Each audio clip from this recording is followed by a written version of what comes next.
Si Sheena Marie Furto ay parang isang ibon na may gintong pakpak, maganda, malaya, at anak ng isa sa pinaka-mayamang negosyante sa bansa. Ngunit sa isang gabi ang lahat ng karangyaan, naging matya ng kanyang pagkakakulong.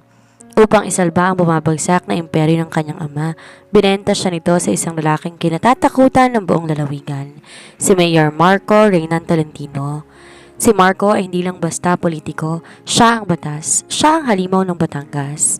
Malamig, walang puso, at may obsesyong di kayang amuhin ng kahit na sino. Sa loob ng kanyang dambuhalang mansyon, si Sheena ay hindi tinuring na asawa, kundi isang paboritong pag-aari. Dito sa loob ng kwartong to, Sheena, wala kang ibang Diyos kundi ako. Ang katawan mong binayaran ko at gagawin kong kahit anong gusto ko rito. Sa bawat halik na tila lason at bawat haplos na tila tanikala, sinubukan ni Sheena ang humanap ng butas para makatakas. Ngunit paano kalalayo kung ang bawat takbang mo'y binabantayan ng kanyang mga mata? Paano kalalaban kung ang puso mo'y unti-unti nang nadedemonyo ng kanyang mapanganib na pagmamahal? Sa gitna ng laro ng kapangyarihan, paghihigante at isang madilim na lihim na magbubuklod sa kanila habang buhay, handa ka bang maging asawa ng isang halimaw kung ang kabayaran ay ang sarili mong kaluluwa? Halina't sabay-sabay nating pakinggan ang nakakaantig at puno ng aral na kwento ni Marco at Sheena. Sinasabing ang pag-ibig ang pinakamakapangyarihang damdamin sa mundo, ngunit paano kung ang pag-ibig na to ay nagsimula sa isang transaksyon? Paano kung ang pangakong sa hirap at ginhaway naging isang madilim na bilangguan? Tunghayan natin ang buhay ni Sheena, isang babaeng binenta ng sariling ama kapalit ng kapangyarihan, at ang lalaking tinuturing na halimaw ng karamihan, si Mayor Marco Tolentino. Sa pagitan ng mga pader ng isang marangyang mansyon, masusubok ang kanilang katatagan.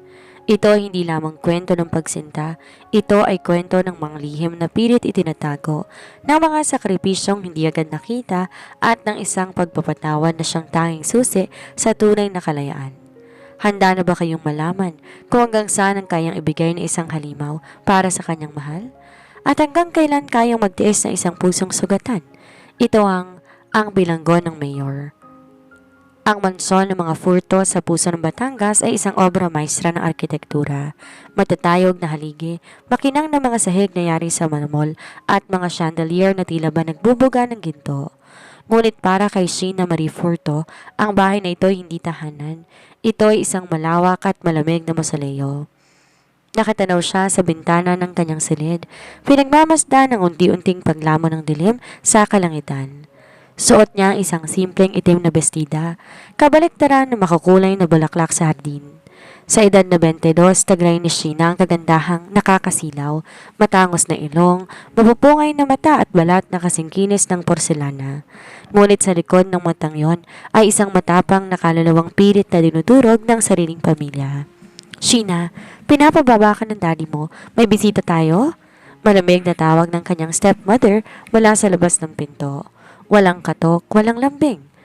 Huminga ng malalim sa Sheena. Alam niya ang tonong yon. Kapag bisitang pinag-uusapan ang ibig sabihin, kailangan niyang maging isang dekorasyon. Isang estatwa na ipinagmamalaki ni Don Roberto Furto sa kanyang mga kasosyo sa negosyo. Pagbaba niya sa engranding hagdanan, tumama agad ang paningin niya sa kanyang ama. Nakatayo to sa gitna ng sala, humihitit ng mamahaling tabako habang nakikipagtawanan sa ilang mga lalaking nakabarong. Nandito na pala ang bunso ko, wika ni Don Roberto nang mapansin siya. Ang boses nito puno ng pagkukunwari. Sheena, come here, greet our guests. Lumapit si Sheena, ang kanyang mukha seryoso at walang emosyon. Good evening, maikli niyang bati. Napakaganda talaga ng anak mo, Roberto. Siguradong maraming naliligaw dito. Biro na isang matandang negosyante. Tumawa si Don Roberto, ngunit ang tawa nito hindi nakakarating sa mga mata. Nako, mahigpit ako rito. Wala nakakalapit kahit sino. Sheena is untouched. Special edition, ika nga. Napamaang si Sheena. Parang sinaksak ang puso niya sa salitang untouched at special edition. Para siyang isang mamahaling sasakyan o isang lupain ay binibenta. Gusto niyang sumagot. Gusto niyang sumigaw na siya'y tao at hindi produkto, ngunit alam niya ang limitasyon niya. Sa loob ng bahay na ito ang kanyang boses ay walang tunog. Matapos ang ilang minuto ng pagpapakitang tao, muling binaliwala si Sheena. Naiwan siyang nakatayo sa gilid habang ang ama niya abala na sa pag-uusap tungkol sa mga milyon-milyong kontrata. Doon niya naramdaman ng pamilyar na hapdi, ang pakiramdam na wala kang halaga sa sarili mong pamilya. Anak siya sa papel, ngunit sa puso ng kanyang ama isa lamang siyang asset. Di ba talaga ako sapat, Dad? Bulong niya sa sarili habang naglalakad palayo patungo sa madilim na bahagi ng hardin. Hindi niya alam, habang naglalakad siya sa ilalim ng buwan, may isang pares na mga mata ang kanina pang nakatitig sa kanya mula sa labas ng tarangkahan. Isang itim na sasakyan ang nakaparada sa di kalayuan.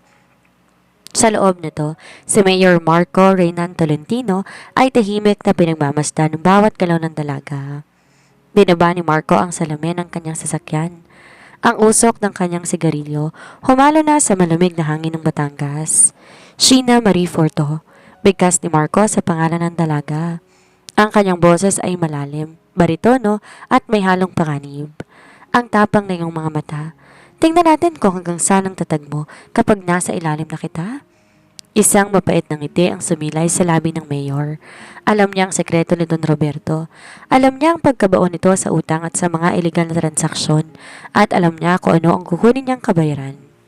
Sa gabing yon, habang umiiyak ng tahimik sa Sheena sa kanyang silid dahil sa pangungulila sa pagmamahal ng magulang, hindi niya alam ng kanyang kalayaan ay opisyal ng winakasan ng isang pirma ng sariling ama. Siya ay hindi na anak, siya ay isa ng kabayaran. Hindi nakatulog ng maayos sa Sheena. Ang bawat pagpikit niya, tila may aninong gumabalot sa kanyang pagkatao. Kinabukasan, pinatawag siya ng kanyang ama. Sa pribadong opisina nito sa loob ng mansyon. Isang lugar na bihirang pasukin ni Sheena dahil doon nagaganap ang mga transaksyong hindi para sa pandinig na isang dekorasyon. Pagpasok niya, bumungad sa kanya ang usok ng tabako at seryosong mukha ni Don Roberto. Sa tabi nito ay ang kanyang stepmother na si Elena na tila may mapait na ngisi sa mga labi. Maupo ka, Sheena, utos ng kanyang ama. Ang boses nito ay walang bahid ng pagmamahal, kundi purong otoridad. Umupo si Sheena, pinanatiling tuwid ang likod. Ano po yon, Dad? Tungkol po ba ito sa tinapos kong marketing proposal para sa kumpanya? Isang mapait na tawa ang pinakawala ni Don Roberto. Kalimutan mo munang trabaho, Sheena. May mas malaking obligasyon ka ngayon. Alam mong kailangan ng pamilyang to ng proteksyon? Ang mga kalaban natin sa negosyo, unti-unti na tayong kinakain. Kumanot ang noon ni Sheena. Anong kinalaman ko rito? Ang mayor ng Batangas, si Mayor Marco Reynan Tolentino. Simula ni Don Roberto habang nilalaro ang isang gintong ballpen na sa kanyang mesa. Siya ang may hawak ng mga permit na kailangan natin. Siya rin ang nakakaalam ng ilang butas sa ating mga dokumento. Kung hindi siya papayag na tulungan tayo, babagsak ang Fourth Empire.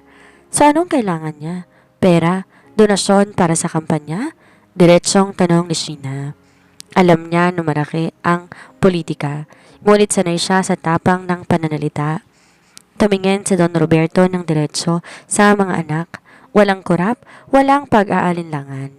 Hindi niya kailangan ng pera, Sheena. Marami na siya noon. Ang gusto niya, ikaw. Tumigil ang mundo ni Sheena. Parang nawalan ng hangin ng silid. Ano? Anong ibig niyong sabihin? Gusto kanyang pakasalan at pumayag na ako, malumig na sabi ng ama. Sinabi ko sa kanya na ikaw ay isang dalagang walang bahid, na hindi siya mapapahiya sa'yo at bilang kapalit, buburahin niya lahat ng kaso ng ating kumpanya. Popondohan ang susunod nating proyekto. Tumayo si Sheena. Nanginginig ang buong katawan sa galit at pait. Binenta niyo ako? Dad, anak niyo ako. Di ako piraso ng lupa na po pwedeng ipagpalit sa permit. Huwag kang sumigaw sa harap ko. Bulyaw ni Don Roberto sabay hampas sa mesa. Wala kang silbi sa pamilyang to, kundi ang kagandahan mo. Habang pinapakain kita at binibigyan ng marangyang buhay, kailangan may maibalik ka sa akin at ito na yon. Anak mo ko, bulong ni Sheena. Ang mga luhay nagbabadyang pumatak pero pinigil niya. Wala ba talaga akong halaga sa inyo? Ang halaga mo ay nakadepende sa kung gaano ka kapakipakinabang. Sabat ni Elena, ang kanyang stepmother. Magpasalamat ka nga. Mayor ang mapapangasawa mo. Gwapo, matikas at makapangyarihan. Maraming babae ang nagkakanarapa sa kanya pero ikaw ang pinili. Dahil birhen ako? Bulyaw ni Sheena sa madrasta. Dahil yon ang presyo ko. Hindi sumagot ang kanyang ama. Sa halip, inabot nito ang isang asul na folder. Sa makalawa ang formal na hapunan kasama ang mayor. Ayusin mo ang sarili mo. Huwag kang gagawa ng kahit anong eksena kung ayaw mong makihata ang sarili mo sa kalsada nang walang kahit isang kusing. Lumabas si Sheena ng opisina na tila isang buhay na bangkay. Ang tapang na laging suot niya ay unti-unting natitibag. Hindi siya makapaniwala na ang taong dapat nagpoprotekta sa kanya ang siya mismong nagtulak sa kanya sa bangin. Pumunta siya sa kanyang silid. Mabilis na kinuha ang kanyang cellphone. Gusto niyang tumakas. Gusto niyang lumayo, ngunit bago pa man niya ma-dial ang numero ng isang kaibigan, isang mensahe ang pumasok mula sa isang hindi kilalang numero. Huwag mo nang tangkaing tumakas, Sheena Marie. Binayaran na kita. Simula ngayon, bawat hininga mo, pag-aari ko na. See you soon, Mrs. Tolentino. Naniga sa Sheena ang mensahe mula kay Mayor Marco. Alam nito ang bawat kilos niya. Ramdam niya ang presensya ng isang halimaw na naghihintay lamang na lamunin siya ng buo. Sa dilim ng kanyang silid, niyakap ni Sheena ang kanyang sarili. Ang dalagang matapang at palaban ay unti-unti nang kinakain ng takot. Takot hindi para sa kanyang buhay, kundi para sa kanyang kaluluwa na malapit ng ikulong sa gintong hawla. Ang gabi ng hapunan, tila isang nakatakdang bitayan para kay Sheena. Sa pilitan siyang binihisan ng mga stylist na kinuha pa ni Elena. Isang hapit na emerald green silk dress ang ipinasuot sa kanya. Matingkad, elegante, ngunit para kay Sheena ito'y tila isang uniforme ng isang bilanggo. Ayusin mong mukha mo, Sheena. Darating ng mayor, banta ni Don Roberto habang tinitingnan ng anak sa malaking salamin ng sala. Di sumagot sa Sheena. Pinanatili niyang blanco ang kanyang ekspresyon kahit sa loob niya'y nagngangalit ang bagyo. Saktong 7:00 nang dumating ang isang convoy ng mga itim na SUV sa tapat ng mansyon. Buwaba mula sa pinakagitnang sasakyan ang isang lalaking may tindig na tila hari. Suot na isang pasadong navy blue suit. Si Mayor Marco Reynan Tolentino lumakad papasok sa mansyon na tila siyang may-ari ng bawat sulok nito. Mayor, welcome, welcome. Malawak ang ngiti ni Don Roberto habang sumasalubong. Tumango lang si Marco. Ang kanyang mga mata hindi man lang tiningnan ng matanda. Sa halip ang kanyang paningin ay agad na dumapo kay Sheena na nakatayo sa dulo ng sala. Ang titig nito madilim, mapanuri at tila hinubura ng kaluluwa ng dalaga. Mayor Marco, bati ni Sheena sa matapang na tono kahit kumakaba ang kanyang dibdib. Hindi siya yuyuko. Lumapit si Marco sa kanya. Ramdam ni Sheena ang amoy ng mamahaling pabango na umahalo sa amoy ng tabako at kapangyarihan. Kinuha ni Marco ang kanyang kamay, dahan-dahang hinalikan ng likod noon, habang ang mga mata nananatiling nakatitig ng diretsyo sa kanya. Napakaganda mo sa personal, Sheena Marie, bulong nito. Ang boses nito ay matalim at may otoridad na nakakapanghina ng tuhod. Mas maganda kaysa sa mga larawang ipinakita sa akin ng iyong ama. Sana hindi lang mukha ko ang binayaran ninyo, Mayor. Sagot ni Sheena ng may pait. Naririnig ang mahinang ubo ni Don Roberto, babala na wag ituloy ang ganong klase ng pananalita. Ngunit, sa halip na magalit, isang maliit na ngisi ang sumilay sa labi ni Marco. Palaban. Gusto ko yan, sabi ni Marco. Ang mga bagay na mahirap amuhin ang masarap makuha. Nagsimula ang hapunan sa isang kapaligirang puno ng tensyon. Habang nag-uusap ang kanyang ama at si Marco tungkol sa mga proyektong infrastruktura at politika, naramdaman ni Sheena ang kamay ni Marco sa ilalim ng lamesa. Marahan itong hinawakan ng kanyang hita at dahan-dahang hinaplos yon. Napaigtad si Sheena. Sinubukan tanggalin ang kamay nito, ngunit mas lalong humigpit ang hawak ni Marco. Tumingin si Sheena sa kanyang ama, humihingi ng saklolo sa pamamagitan ng mga mata. Ngunit abala si Don Roberto sa pagtawa sa isang biro ni Marco. Doon tuluyang nadurog ang puso ni Sheena. Ang kanyang ama, mas pinili ang pirma ng mayor kaysa dangal ng kanyang anak. Bakit tila hindi ka kumakain, mahal ko? Tanong ni Marco, sapat na para marinig ng lahat. Gusto mo bang subuan kita? Busog na ako, Mayor. Matigas na sagot ni Sheena. Marco, pagtatama ng lalaki? Marco, itawag mo sa akin simula ngayon. Pagkatapos ng kasal sa susunod na buwan, hindi mo na't kailangan tawagin ng kahit sino dahil ako na lang pakikinggan mo. Susunod na buwan? Gulat na tanong ni Sheena. Ang bilis naman yata. Ayoko na naghihintay, Sheena. Sabi ni Marco habang tinitingnan ang kanyang labi. Kapag may gusto ko, kinukuha ko kaagad. At ikaw ang pinakagusto ko sa lahat. Pagkatapos ng hapunan, hinatid ni Marco sa Sheena sa hardin para sa pribadong sandali. Nang masiguro ni Marco na wala nang nakakakita sa kanila, hinawakan niya si Sheena. Sinusubukang manlaban. Makinig ka sa akin, Sheena Marie, bulong ni Marco sa kanyang tenga. Alam kong galit ka sa ama mo. Alam kong pakiramdam mo ay binenta ka. Tama ka naman. Pero wag mong isipin na dahil binayaran kita, ay tatratuhin kitang basura. Inangat ni Marco ang baba ni Sheena para pilitin tong tumingin sa kanya. Itatrato kitang reyna sa loob ng aking kaharian, pero tandaan mo ito. Oras na maging asawa na kita, wala ka ng ibang pag-aari kundi ako.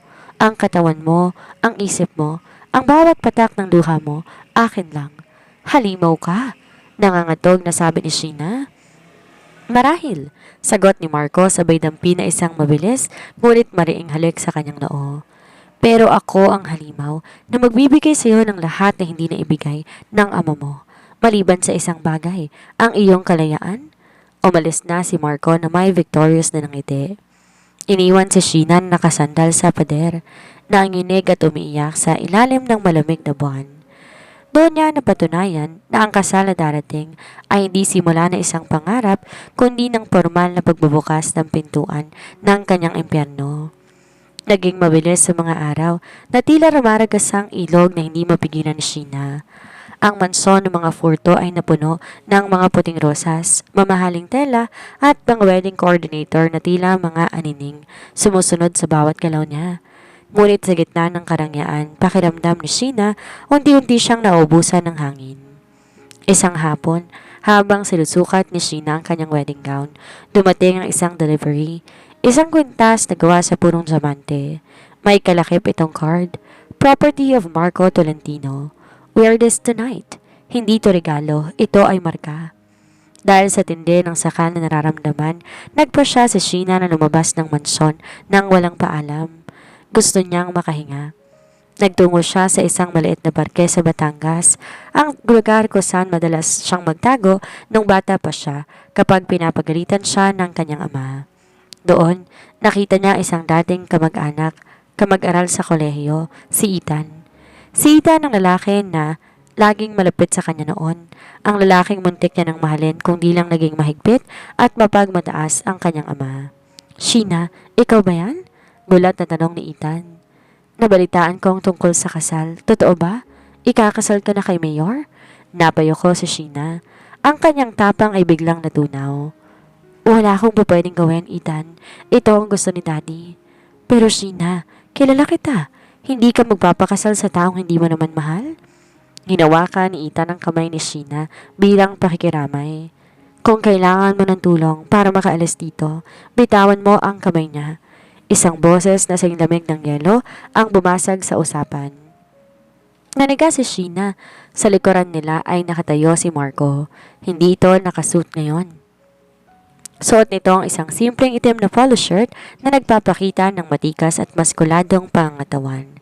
Ngunit ang kanyang mukha ay parang madilim na langit, bago ang bagyo. Mayor? Nauutal na sabi ni Ethan. Agad na binitawan ng kamay ni Sheena. Lumapit naman si Marco ng dahan-dahan. Ang bawat akbang niya ay tila ba may kasamang banta. Hindi niya tiningnan si Ethan. Ang kanyang mga mata ay nakapako lamang kay Sheena. Sinong lalaking ito? Sheena? Tanong ni Marco. Mahinahon ng boses, pero doon mas natakot si Sheena. Kaibigan ko lang siya, Marco. Nagkita lang kami rito nang hindi sinasadya. Pagpapaliwanag ni Sheena. Sinubukan na panatilihin ang tatag ng loob. Ngumiti si Marco, isang ngiti na hindi nakarating sa mga mata. Hinarap niya si Ethan. Kaibigan? Alam mo ba, iho, na ang paghawak sa pag-aari ng iba ay may kaukulang parusa sa bayang ito? Pasensya na po, Mayor. Wala po kaming ginagawang masama. Depensa ni Ethan. Biglang hinawakan ni Marco si Ethan sa kwelyo at isinandal sa puno. Huwag mo na ulit lalapitan pa ang asawa ko. Sa susunod na makita kitang nakadikit sa kanya, sisiguraduhin ko na hindi ka na muli pa makakalakad muli. Maliwanag? Marco, tama na. Sigaw ni Sheena, pilit na hinihila ang braso ng mayor. Binitawan ni Marco si Ita na parang isang basurang itinapon. Mabilis na tumakbo palayo ang takot na binata. Hinarap ni Marco si Sheena. Ang kanyang mga mata ay nagbabaga sa selos at obsession. Sinusuway mo ko, Sheena Marie? Bulong niya habang mariing hinahawakan ang panga ng dalaga. Sabi ko sa'yo, bawal kang lumabas nang wala akong pahintulot. Akala mo ba hindi ko malalaman? Hindi mo ako pag-aari, Marco. Hindi pa tayo kasal. Matapang na sagot ni Sheena kahit na nangangatog ang kanyang tuhod. Kasal o hindi, akin ka na. Simula nang pirmahan mo ng ama mo ang kasunduan, sagot ni Marco. Biluhat nga sa Sheena na parang sako, sinakay sa kanyang sasakyan. Sa loob ng sasakyan walang nagsasalita. Ang tensyon ay sapat na para makasugat. Pagdating sa mansyon ng mga Furto, hindi siya ibinaba ni Marco sa harap ng pinto. Sa halip, hinila niya ito patungo sa opisina ni Don Roberto. Roberto, sigaw ni Marco. Agad na lumabas ang kanyang ama. Takot ang rumihistro sa mukha nito. Ano yon, Mayor? May problema ba? Ayusin mo ang anak mo. Malamig na sabi ni Marco, dahil kung mauulit pa. Na makikita ko siyang may kasama na ibang lalaki, kakanselahin ko ang lahat ng tulong sa kumpanya mo at sisiguraduhin ko na mabubulo ka sa kulungan bago pa matapos ang linggong to. Natigilan si Don Roberto kay Sheena nang may galit. Sheena, anong ginawa mo? Wala akong ginawa, Dad. Kinausap ko lang isang kaibigan. Pak!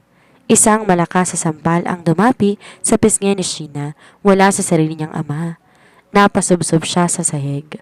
Doon sa ilalim ng paa ng dalawang lalaki na dapat ay nagmamahal sa kanya. Tuluyang nadurog ang natitirang piraso ng puso ni Sheena. Huwag mo siyang sasaktan, sabi ni Marco kay Roberto. Ngunit hindi ito dahil sa awa, dahil ang bawat marka sa balat niya dapat lang sa akin. Naiintindihan mo? Hinila ni Marco sa Sheena patayo at pilit na hinahalikan sa harap ng kanyang ama. Isang halik na puno ng pait at pag-angkin. Doon nalaman ni Sheena ang katotohanan. Sa mundong to, siya ay isang premyo na pinag-aagawa ng dalawang halimaw at wala siyang matatakbuhan. Ang katedral ng Batangas ay napuno ng mga pinaka-maimpluwensyang tao sa bansa. Mga politiko, negosyante, at mga kilalang personalidad ang saksi sa pag-iisang dibdib ni na Mayor Marco ng mga Reynan Tolentino at Sheena Marie Furto. Ngunit sa likod ng mga ngiti ng mga panauhin at ang marangyang dekorasyon, ang bawat takbang ni Sheena sa aisle ay tila paglalakad patungo sa sarili niyang bitayan. Sunod ang isang custom-made na gown na nagkakahalaga ng milyon. Mukhang perpektong manika si Sheena, ngunit kung titingnan ng malapit ang kanyang mga mata ay wala ng buhay. Ang bakas ng sampal ng kanyang ama noong nakarang gabi, maingat na itinago ang makapal na makeup, ngunit ang hapdi sa kanyang puso ay hindi kayang ikuble ng kahit anong kosmetiko. Nang makarating siya sa dambana, sinalubong siya ni Marco. Matikas to sa kanyang puting barong at sa isang sandali, nagmukha silang perpektong magkapareha. Ngunit, nang hawakan ni Marco ang kanyang nanginginig na kamay, bumulong to ng sapat na siya lamang ang makakarinig. Humiga ka ng malalim. Asawa ko? Ngumiti ka, bago ko tuluyang pawiin ang ngiting yan mamaya. Banta ng mayor. Ang seremonya ay naging isang blur para kay Sheena. Nang dumating ang oras ng palitan ng sumpa, muntik nang mawala ng boses ang dalaga.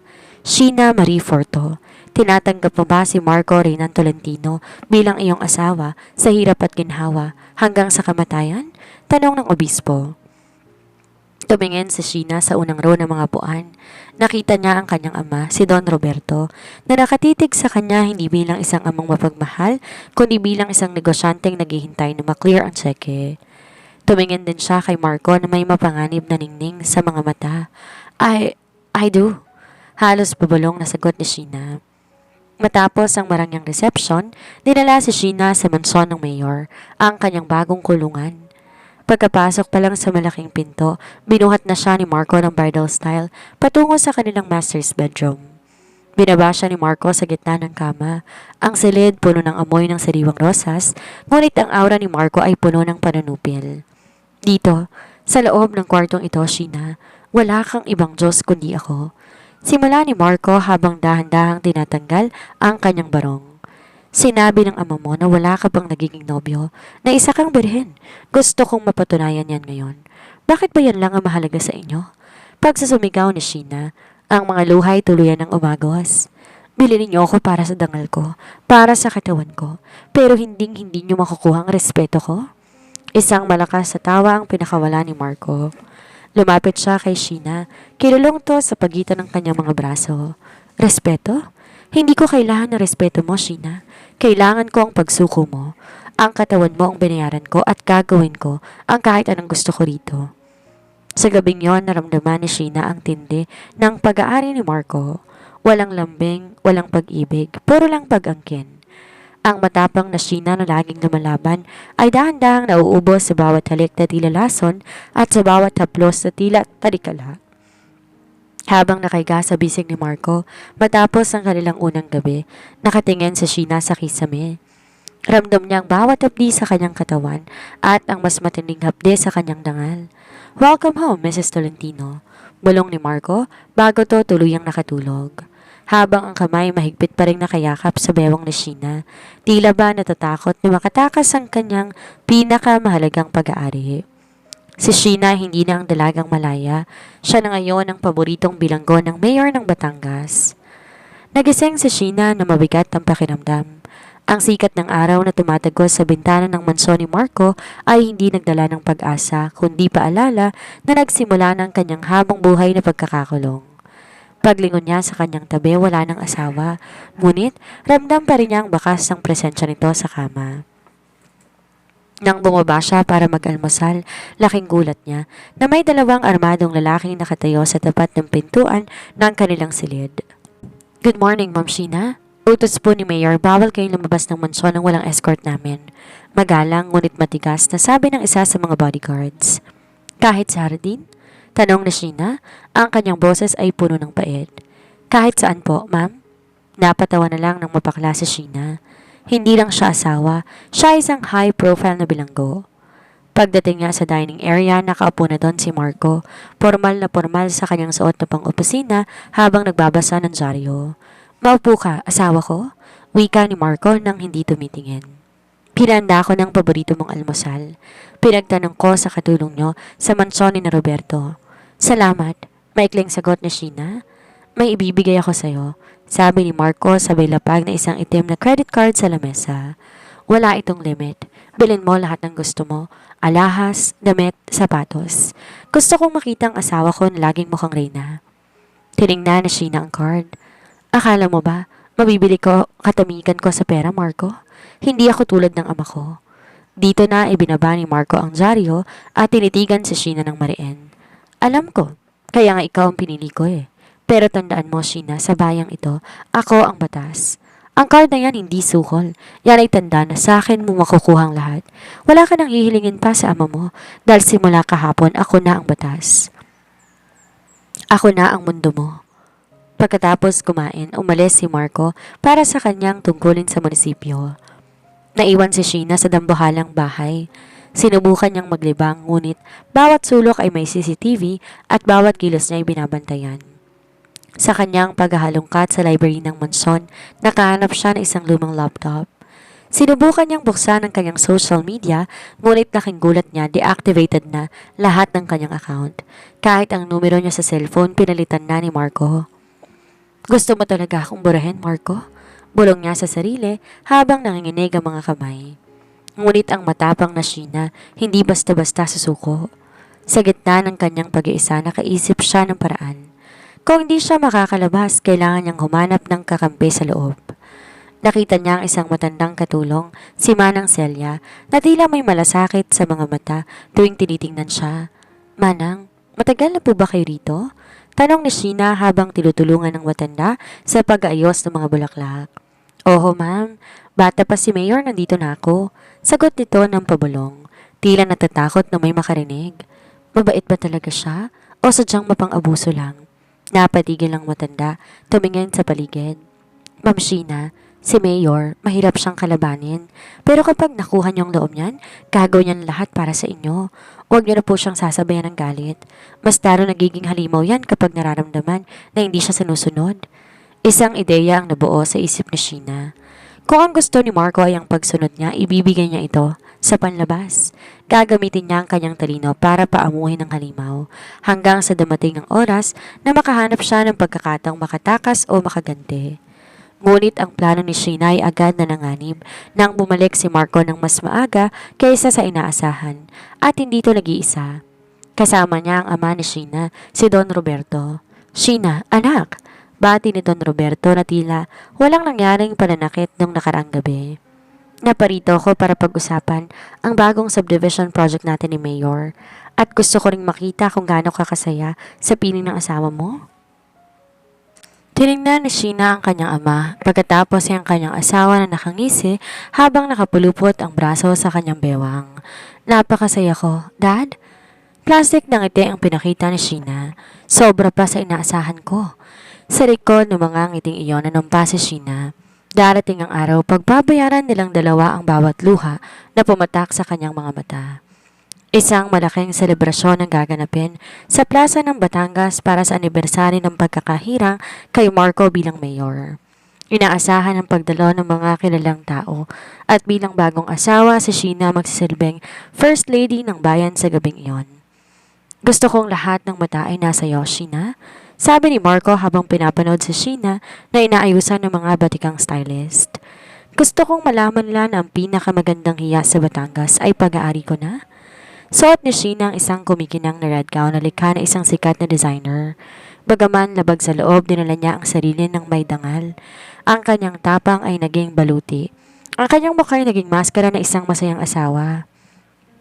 Pagdating sa plaza, sinalubong sila ng hiyawan ng mga tao. Long live, Mayor! Long live, Mrs. Tolentino! Habang naglalakad sa red carpet, mahigpit ang hawak ni Marco sa bewang ni Sheena. Sa bawat pagbatit pakikipagkamay, di hinahayaan ng mayor na lumayo ang asawa ng kahit isang pulgada. Ngumiti ka, mahal ko? Bulong ni Marco habang kumakaway sa mga kamera. Ipakita mo sa kanila kung gaano ka kasaya sa piling ko. Sa gitna ng party, lumapit ay isang batang mamamahayag, isang lalaki na nagngangalang Julian. Kilala to sa pagiging kritiko ng administrasyon ni Marco. Mayor, isang tanong lang po, ani Julian? Maraming usap-usapan ang kasal ninyo ay isang business transaction lang sa pagitan ninyo at ni Don Roberto Furto. Ano pong masasabi ninyo? Tumigas ang panga ni Marco. Ramdam ni Sheena ang panginginig ng ugat sa braso ng asawa. Ngunit bago pa makasagot si Marco, si Sheena ang sumabat. Ang pag-ibig hindi laging madaling intindihin ng mga taong nakatingin lang sa labas. Matapang nasabi ni Sheena habang nakatingin ang diretso sa mata ni Julian. Minsan, ang pinakamalalim na ugnayan ay nabubuo sa mga parang hindi inaasahan. Natawa si Marco sa narinig. Hinila niya si Sheena palapit at hinalikan ito sa harap ng lahat. Isang halik na tila nagsasabing, akin to, manahimik kayo? Ngunit nang magkaroon ng pagkakataong magpunta si Sheena sa comfort room para mag-ayos, sinarang siya ni Julian sa hallway. Ma'am Sheena, sandali lang.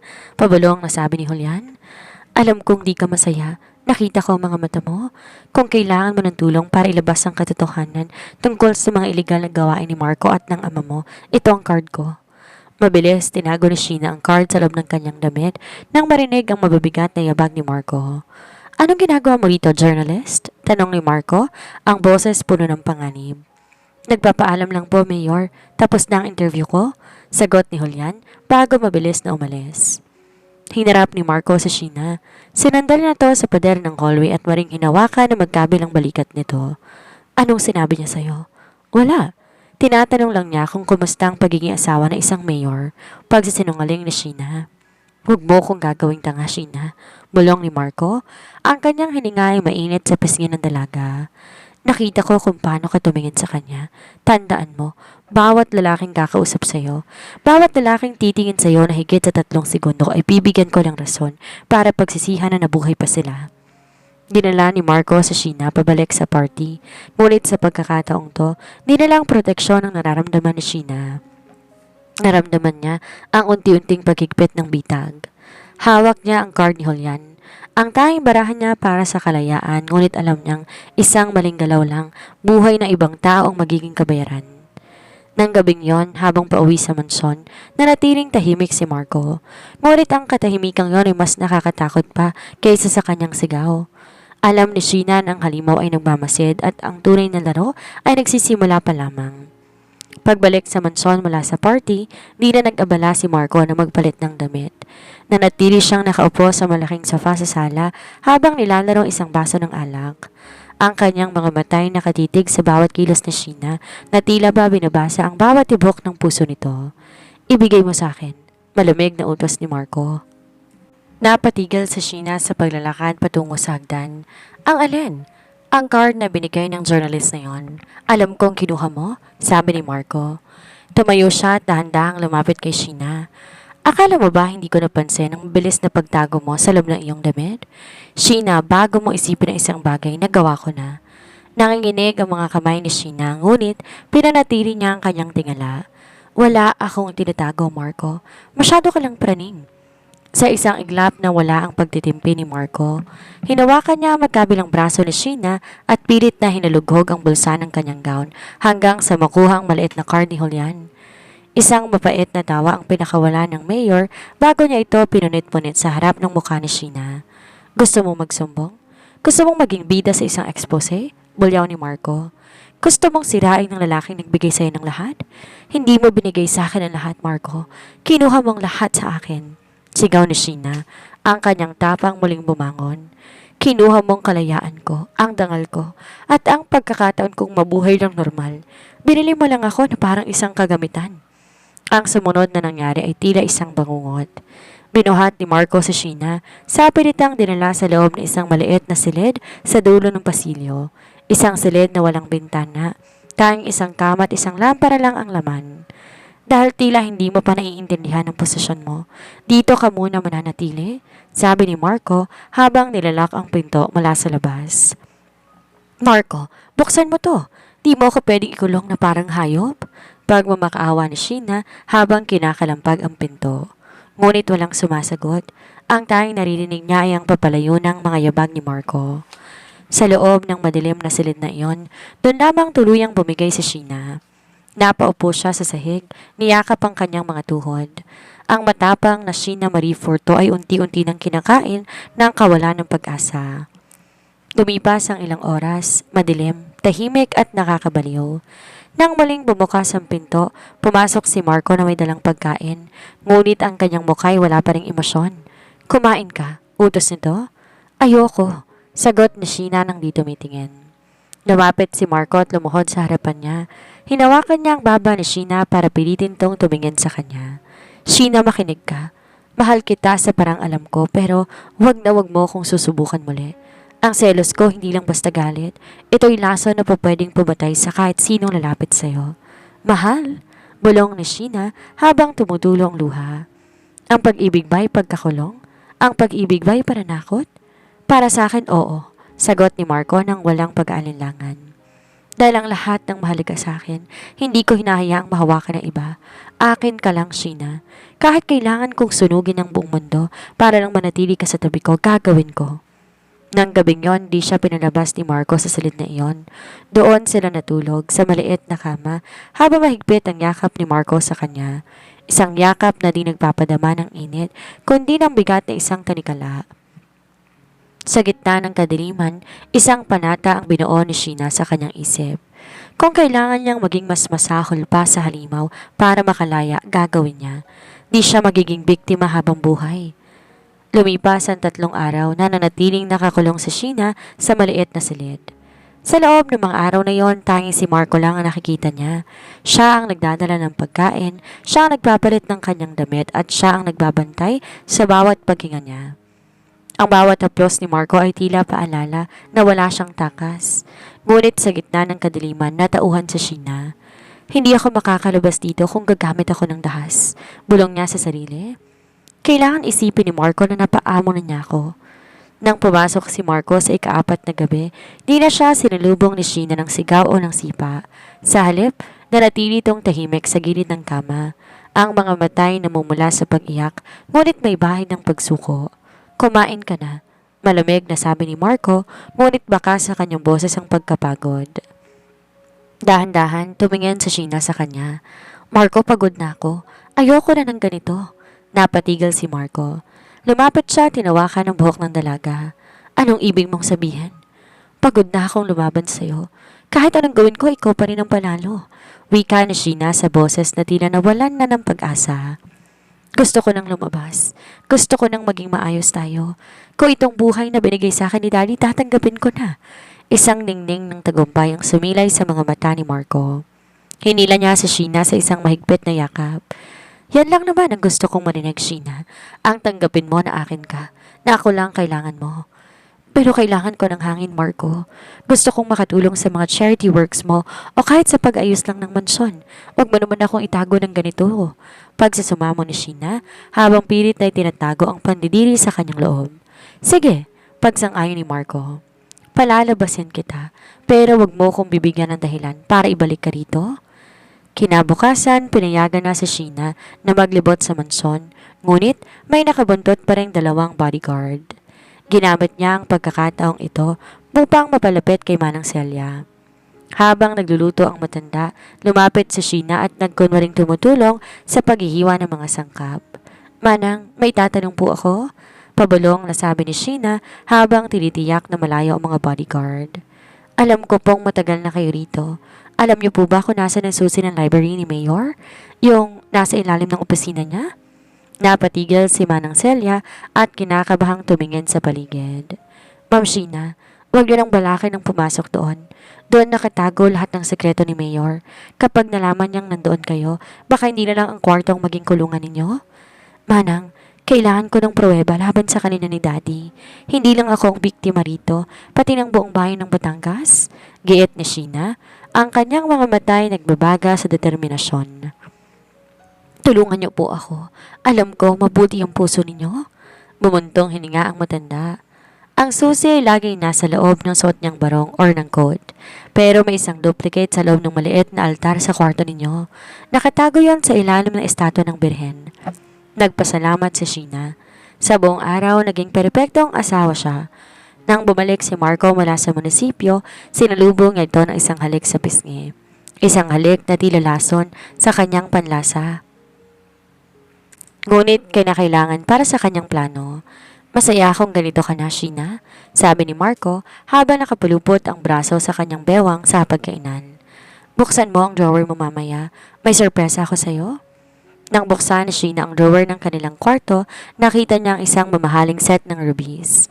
Ngunit hindi ang alahas ang kumuha ng atensyon niya. Sa ilalim ng statwa ng birhen, nang sinabi ni Manang Celia, naroon nga ang susi. Habang mahimbing na natutulog si Marco sa kanyang tabi ng gabing yon, dahan-dahang bumangon si Sheena. Bit-bit ang susi at ang kanyang munting pag-asa. Naglakad siya na nakayapak patungo sa opisina ng asawa. Bawat yabag niya tila hulog sa kanyang pandinig. Pagdating sa pinto ng library, nang ninginig niyang sinusi ang duplicate. Bumukas ang pinto, ngunit bago pa siya makapasok, biglang bumukas lahat ng ilaw sa hallway. Anong gagawin mo sa library ng gantong oras, asawa ko? Nandilat ang mga mata ni Sheena. Nakatayo sa dulo ng pasilyo si Marco, suot ang kanyang silk robe, habang may hawak na baril sa kanang kamay at isang baso ng alak sa kabila. Ang halimaw ay hindi pala natutulog. Nanigas ang buong katawan ni Sheena habang dahan-dahang humaharap kay Marco. Ang malamig na dulo ng baril na hawak nito kumikinang sa ilalim ng mga ilaw ng hallway. Ngunit mas nakakatakot ang mga mata ni Marco. Wala itong galit, kundi uri ng isang matinding pagkabigo na mas masakit tingnan kaysa sa buod. Akala ko ba totoo ng pagsuko mo? Mahinang sabi ni Marco. Ang boses niya ay tila bulong ng hangin bago ang bagyo. Akala ko ba tinatanggap mo na ako? Hindi ko kayang tanggapin ang isang taong pumatay sa kaluluwa ko, Marco. Nanginig ang boses ni Sheena, ngunit hindi niya binitawan ng susi. Lumapit si Marco ng dahan-dahan, bawat hakbang tila tunog ng hatol. Inagaw niyang susi mula sa kamay ni Sheena at tinapon to sa sahig. Sa isang mabilis na galaw, hinawakan niya si Sheena sa leeg at isinandal sa pinto ng library. Hindi sapat para sakalin, ngunit sapat para iparamdam ang kanyang kapangyarihan. Gusto mong makita ang nasa loob? Tanong ni Marco. Gusto mong malaman ng mga sikreto namin ng ama mo? Sige, ipapakita ko sa iyo kung gaano karami ang mundong ginagalawan natin. Binuksan ni Marco ang pinto at kilaladkad si Sheena papasok. Inihagis siya sa isang makapal na asul na folder sa lamesa. Basahin mo. Basahin mo kung paano ka literal na ibinenta ng ama mo, hindi lang para sa pera, kundi para itago ang katotohanan na pinatay niya ang sarili mong ina. Nandilat ang mga mata ni Sheena. Anong sinabi mo? Ang ina mo, hindi siya namatay sa sakit. Sheena, namatay siya dahil nalaman niya ang mga iligal na gawain ni Roberto. At ang ama mo, siya ang nag-utos na itumba ang sasakyang kinalalagyan ng nanay mo. Pagtatapat ni Marco habang tumatawa ng mabait. At ako ang nagtakip ng kasong yun. Binayaran niya ako gamit ang kamay mo para manatili akong tahimik. Napasalampak sa sahig si Sheena. Ang mundo niya ay tuluyan ng gumuho. Ang amang akala niya ay baliwala lang siya, isa palang mamamatay tao. At ang lalaking asawa niya ngayon ay ang kasabot sa pagtatakip ng krimeng iyon. Bakit mo yan sinasabi sa akin ngayon? Hikbi ni Sheena. Dahil gusto kong malaman mo na wala ka ng matatakbuhan? Lumuhod si Marco sa harap niya at tinawakan ng kanyang mukha. Wala nang mabuting pamilya na babalikan. Wala nang makatarungan para sa inyo sa labas ng mansong ito. Ako na lang ang meron ka, Sheena. Ako na lang ang magpoprotekta sa iyo sa katotohanan ito. Proteksyon? Sigaw ni Sheena habang pilit na kumakawala. Ginamit niya ako. Ginawa niya akong isang bahid sa krimen. Dito na tuluyang nawala ang pasensya ni Marco. Hinila niya si Sheena patayo dahil mukhang di mo na kayang pahalagaan ang katotohanan. Tuturuan kita kung paano maging tapat na asawa. Dinala ni Marco si Sheena sa gitna ng sala kung saan naroon isang malaking portrait nila noong kasal. Doon sa harap ng mga bodyguards na nakayuko lang dahil sa takot, pinaluhod ni Marco si Sheena. Dito ka magpapalipas ng gabi, utos ni Marco. Dito sa harap ng litratong ito, pagmamasdan mo kung hanggang tayo tayo kasaya. At bawat oras na iidlip ka, bubuhusan ka ng malamig na tubig ng mga tauhan ko. Halimaw ka, Marco. Isusumpa kita. Gawin mo, sagot ni Marco habang naglalakad palayo. Para sa dulo ng araw. Sa akin pa rin ikaw hihingi ng tawad? Dahil sa mundong to, Sheena Marie, ako lang ang nagmamahal sa'yo, kahit sa paraang wawasak sa'yo. Sa buong magdamag, nakaluhod si Sheena sa malamig na marmol. Bawat patak ng luha niya ay tila dugo na bumabara sa kanyang pagkatao. Ang bawat buhos na malamig na tubig ay nagpapaalala sa kanya na ang kanyang buhay ay hindi na sa kanya. Ngunit sa gitna ng pagingit-ngit at hirap, isang bagong apoy ang nabubuhay sa kanyang dibdib. Hindi ito apoy ng pagtakas, kung hindi, apoy ng paghihiganti. Kung ang lahat ng nakapaligid sa kanya ay halimaw, kailangan din niyang magising, maging isa upang manalo. Lumipas ang ilang linggo matapos ang malupit na gawing iyon sa sala. Si Sheena ay naging mistulang anino sa loob ng mansyon. Hindi na siya lumalaban, hindi na siya sumisigaw. Ginagawa niya lahat ng gusto ni Marco, ang pagsalubong sa halik, ang pagtabi sa pagtulog, at ang pagdalo sa mga piging bilang perpektong asawa. Ngunit sa loob niya, unti-unti niyang binubuo ang kanyang plano. Ang bawat impormasyong narinig niya sa library ay nakatatak sa kanyang utak. Hinihintay na lamang niya ang tamang pagkakataon upang pasabugin ang katotohanan. Subalit isang umaga nagbagong lahat. Habang nag-aalmusal sila ni Marco, biglang nakaramdam na matinding pagkahilo si Sheena. Ang amoy ng pritong isda at kape na dati paborito niya, tila naging lason sa kanyang pang-amoy. Hindi niya napigilan ang sarili. Mabilis siyang tumakbo patungo sa banyo at doon ay nagsuka. Agad na sumunod si Marco. Ang kanyang mukha ay bakas ng pag-aalala na hinaluan ng hinala. Sheena, anong nangyayari sa'yo? Wala, baka masama lang ang sigmura ko? Maputlang sagot ni Sheena habang naghihilamos. Hindi na kontento si Marco. Pinatawag niya agad ang kanilang family doctor. Pagkalipas sa ilang pagsusuri, iniwan ng doktor isang balitang tila nagpatigil sa pag-ikot ng mundo ni Sheena. Congratulations, Mayor. Mrs. Tolentino is 8 weeks pregnant. Naniga si Sheena sa kanyang kinaupuan. Sa loob-loob niya gumuho ang lahat. Buntis? Sa gitna ng impyernong ito? Ang tanging koneksyon na ayaw niyang magkaroon kay Marco ay narito na. Isang buhay na magbubuklod sa kanila habang buhay. Sa kabilang banda, ang reaksyon ni Marco ay nakapangingilabot. Walang bakas ng luha ng tuwa, kundi isang ngiting puno ng pag-angkin. Lumapit siya kay Sheena at hinawakan ng tiyan nito ng may panggigigil. Isang tagapagmana, bulong ni Marco. Isang ebidensya na akin ka na talaga, Sheena. Ngayon, wala ka ng dahilan para subukang lumayo dahil kahit mamatay ka, ang dugo ko ay mananatili sa loob mo. Hindi, bulong ni Sheena. Hindi pwedeng magkaroon ng anak ng isang halimaw na katulad mo. Nagbago ang timpla ng mukha ni Marco. Hinawakan niya ang panga ni Sheena, hindi sapat para saktan, ngunit sapat para ipaalala ang kanyang kapangyarihan. Mag-iingat ka sa mga salita mo, asawa ko. Ang batang yan ang magiging susunod na mayor ng Batangas at sisiguraduhin ko. Lalaki siya katulad ko, matigas at walang kinatatakutan. Dahil sa pagbubuntis ni Sheena, lalong naging mahigpit si Marco. Kung dati may 2 bodyguard, ngayon 4 na nakabantay sa bawat sulok ng kwarto niya. Bawal na siyang kumilos ng mag-isa. Bawal na siyang uminom ng kahit anong hindi sinuri ng doktor ni Marco. Isang gabi, habang mag-isa sa silid, hinaplos ni Sheena ang kanyang tiyan. Ang galit na nararamdaman niya para kay Marco, unti-unting nahahaluan ng isang bagong klaseng takot. Takot para sa inosenteng buhay sa loob niya. Anak, patawarin mo ko. Hikbi ni Sheena sa dilim. Patawad dahil dinala kita sa mundong ito na puno ng dumi at dugo. Pero pangako ko sa iyo hindi ka magiging katulad ng ama mo at hindi ka magiging alay sa ambisyon ng lolo mo. Nang gabing yon, pumasok si Marco sa kwarto na may dalang isang maliit na kahon. Pagbukas nito, bumunga na isang gintong bracelet na may nakaukit na pangalan, Tolentino Air. Sinuot ni Marco ang bracelet kay Sheena. Ito ang tanda ng bagong yugto ng buhay natin, Sheena. Huwag mo nang tangkaing sakta ng sarili mo o ang batang yan. Dahil kung may mangyaring masama sa anak ko, sisiguraduhin kong hihilingin mo na sana hindi ka na lang ipinanganak. Napagtanto ni Sheena na ang sanggol sa kanyang sinapupunan ay di lang magiging anak. Ito ay magiging panibagong kadena na gagamitin ni Marco upang tuluyan siyang mapasunod.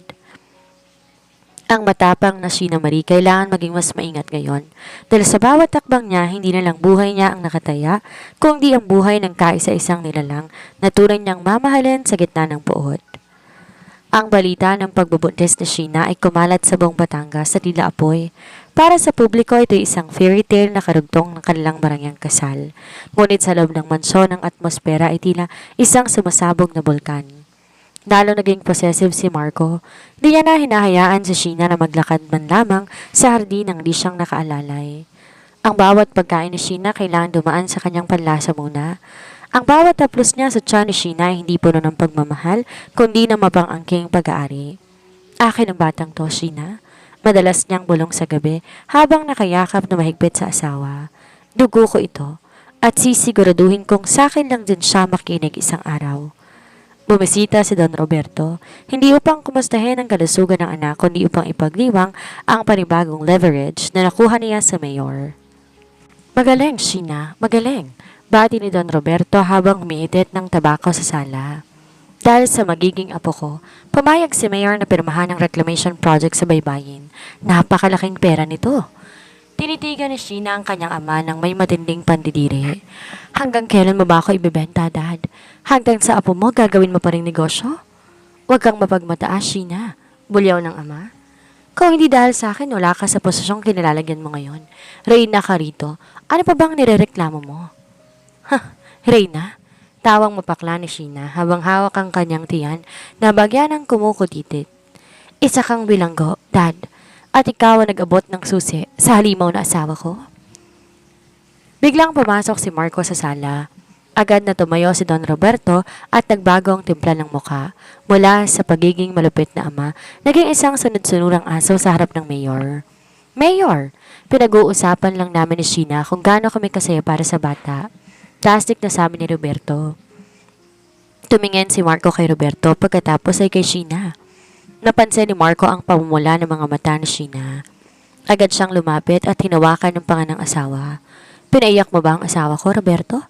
Malamig na tanong ni Marco. Hindi, Mayor. Nagkakaunawaan lang kami. Umalis ka na. Putol ni Marco sa kanyang biyanan. At tandaan mo to, kahit ama ka pa ni Sheena, oras sasaktan mo ang damdamin niya habang dala niyang anak ko, di ako mag-aaninlangan bawiin lahat ng proyektong binigay ko sa'yo. Umalis na. Nanginig na lumabas si Don Roberto. Naiwan si Sheena at Marco sa sala. Inakala ni Sheena na magiging malambing si Marco, ngunit laking gulat niya nang lalo lang bumigat at humigpit ang hawak nito sa kanyang mukha. Bago mo siya kinakausap nang wala ako, asik ni Marco. Nagsusumbong ka ba? Gusto mo bang gamitin ng tatay mo para makatakas? Marco, nasasaktan ako, sigaw ni Sheena. Mas masasaktan ka kung malalaman kong may binabala ka, bulong ni Marco sa kanyang tenga. Kahit ang ama mo hindi ka maliligtas sa akin. Ang batang yan ang tayong dahilan kung bakit hinahayaan pa kita na makahinga ng maluwag. Huwag mong subukan ang pasensya ko. Binitawan ni Marco si Sheena at iniwan tong nanginginig sa takot. Doon napagtanto ni Sheena na ang kanyang pagbubuntis ay di nagbigay sa kanya ng kapangyarihan. Sa halip, ito naging ultimate weapon ni Marco laban sa kanya. Isang gabi, habang nag-aayos ng gamit si Sheena, nakakita siya na isang lumang diary sa ilalim ng cabinet ng kwarto. Isang diary na mukhang pag-aari ng dating asawa o nakarelasyon ni Marco bago siya dumating. Binuksan niya to at bumungad ang unang pahina nang may nakasulat na, hindi siya nagmamahal, siya ay nananakal. Kung sino mang makababasa nito, tumakas ka na habang may oras pa. Nanigas si Sheena, hindi siya ang unang biktima. At habang tinitingnan niya ang kanyang tiyan, naramdaman niya isang matinding determinasyon. Kailangan niyang protektahan ang kanyang anak mula sa tadhana ng pagiging isang halimaw o ang pagiging biktima nito. Ang diary na nahanap ni Sheena ay tila isang babala mula sa hukay. Sa bawat pahinang binabasa niya sa ilalim ng kumot gamit ang maliit na flashlight, nararamdaman niya ang panginginig ng kanyang buong katawan. Ang diary ay pag-aari ng isang babaeng nagngangalang Clarice. Ang babaeng bago sa Sheena ay naging reyna rin sa mansong ito. Hindi siya tao. Kapag hindi mo siya sinunod, unti-unti niyang kikitilin ang lahat ng mahalaga sa iyo. Basa ni Sheena sa huling pahina na may bakas pa ng natuyong luha. Di nakasulat kung nasa na si Clarice, ngunit ang huling entry na punong-puno ng takot. Tinago ni Sheena ang diary nang marinig ang yabag ni Marco. Pumasok ang mayor na tila may pasa na daigdig. Hindi to tumitingin sa kanya at agad na nagsalin ng alak sa baso. Gumuho na ang reclamation project ng ama mo, biglang sabi ni Marco. Ang boses ay puno ng pangungutya. Napatayo si Sheena. Anong nangyari? Nagmumarunong ang tatay mo eh. Ginagamit ang mga substandard na materyales para makatipid at may bulsa ang kalahati ng pondo. Ngayon, bumigay ang dike. May mga manggagawang namatay, Sheena. Sabi ni Marco sabay tingin ng matalim sa kanya. At dahil ako ang pumirma ng permit, damay ang pangalan ko. Ang ama mo ay isang pabigat.